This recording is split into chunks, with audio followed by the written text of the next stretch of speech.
నా పేరైతే శిరీష, విశాఖపట్నం శ్రీహరిపురం నుంచి.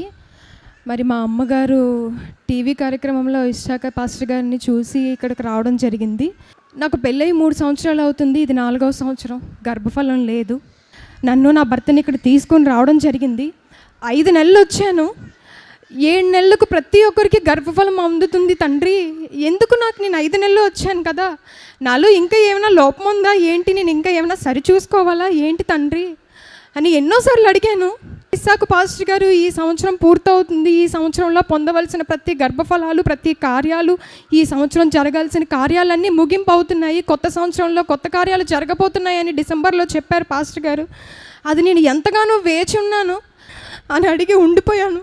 అదే ఫిబ్రవరి నెలలో నాకు గర్భం దాల్చి దేవుడు నాకు నా జీవితంలో ఎంతగానో కార్యం చేశాడు. ఇప్పుడు నాకు 2వ నెల. దేవుడు నన్ను, నువ్వు ఆగిపోవద్దు, సాగిపో నా దయలో అని చెప్పి నన్ను ఇక్కడ తీసుకొని వచ్చాడు, నన్ను నా తల్లిని. దేవుని నామమునకు మహిమ కలుగును గాక.